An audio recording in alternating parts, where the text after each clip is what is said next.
నిజామాబాద్ జిల్లా బోధన్ పెగడపల్లి రోడ్డులో గల ఇండియన్ ఆయిల్ పెట్రోల్ బంక్ డీలర్ను 30,000 రూపాయలు ఇవ్వాలని డిమాండ్ చేసిన నవరత్న సేల్స్ ఆఫీసర్లు రాజేష్ క్రాంతిపై చట్టరీత్యా చర్యలు తీసుకోవాలని తెలంగాణ రాష్ట్ర founder president Dinesh Reddy demand చేశారు. ఉమ్మడి జిల్లాల పెట్రోల్ బంక్ ప్రొప్రైటర్లు పాల్గొని 2 రోజుల్లో 2 అధికారులపై మంత్రిత్వ శాఖ జోక్యం చేసుకుని ఉద్యోగం నుంచి తొలగించకుంటే అన్ని బంకులు బంద్ చేస్తామని హెచ్చరించారు. ఈ నెల 20న ఉదయం 10 గంటల సమయంలో పెగడపల్లి రోడ్డులో గల ఇండియన్ ఆయిల్ బంక్ ని తనిఖీలో భాగంగా సేల్స్ ఆఫీసర్లు పెట్రోల్ డెన్సిటీ ఆన్లైన్ లో రికార్డ్ చేసిన వ్రాతపూర్వకంగా పొందుపరచలేదని బంక్ యజమానిని సిబ్బందిని దుర్భాషలాడి ఉద్దేశపూర్వకంగా బంక్ ని సీజ్ చేశారు. సేల్స్ ఆఫీసర్లపై చట్టపరమైన చర్యలు తీసుకోవాలని పెట్రోల్ బంక్ యూనియన్ తరపున బోధన్ పోలీస్ స్టేషన్ లో ఫిర్యాదు చేశారు. ఈ కార్యక్రమంలో ప్రతాప్ గుప్తా, శశిభూషణ్, వెంకటరమణ, ఇయాఖాన్, సలీం, విష్ణు, రాకేష్, శ్రీలక్ష్మి తదితరులు పాల్గొన్నారు.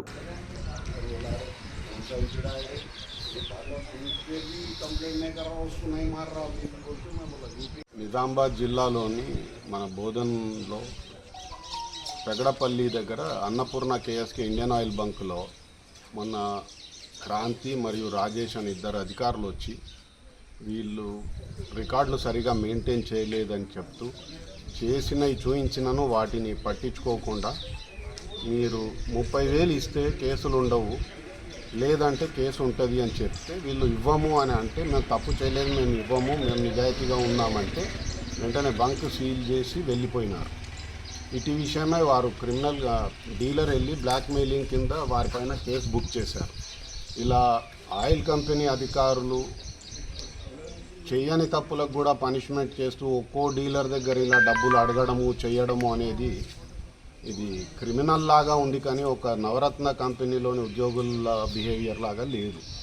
దీన్ని మేము తీవ్రంగా గర్హిస్తున్నాం. డీలర్లందరము చెప్తున్నాం, ఇది కనుక ఇలాగే కొనసాగితే నిజామాబాద్లో ఉన్న బంకులన్నీ అన్ని కంపెనీలై మేము మూసేస్తాము.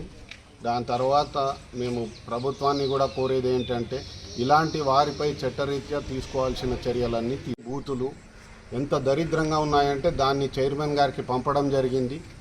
అతనిపై యాక్షన్ తీసుకోమని కూడా కోరడం జరుగుతున్నది. ఈ లోపల వీళ్ళు రెచ్చిపోయి ఇలా మాట్లాడడము, దేడ్ దిమాగ్, ఇంకోటి ఏదో వర్డ్ యూజ్ చేయడము, గాడిదలు కాస్తున్నారా అనడం, కూస్తున్నారా అనడం.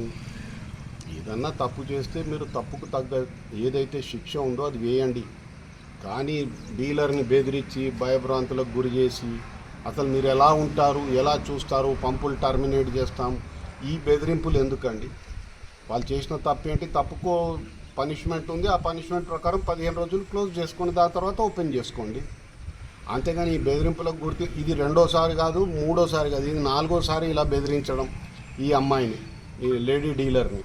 లేడీ అనే గౌరవం లేకుండా కూడా తన ముందరే భర్తను కించపరుస్తూ మాట్లాడడం, సిబ్బంది ఎదురుగా తనను కించపరుస్తూ మాట్లాడడం, ఇది చాలా దౌర్జన్యము. అసలు ఒక నవరత్న కంపెనీలో పనిచేసే ఉద్యోగి చేయాల్సిన విషయాలు కావు. ఇది ఒక ఆయిల్ కంపెనీ ఆఫీసర్గా కాకుండా దావూద్ ఇబ్రాహిం డాన్ మెంబర్ అక్కడ బాంబేలో చేస్తున్న విధంగా వీధి రౌడీల్లా చేస్తున్నారు. ఇది మాత్రం చాలా బాధాకరం. దీనిపై మంత్రిత్వ శాఖ ఖచ్చితంగా చర్యలు తీసుకోవాలని నేను కోరుతున్నాను. మరిన్ని అప్డేట్స్ కోసం మా ఛానల్ని సబ్స్క్రైబ్ చేయండి.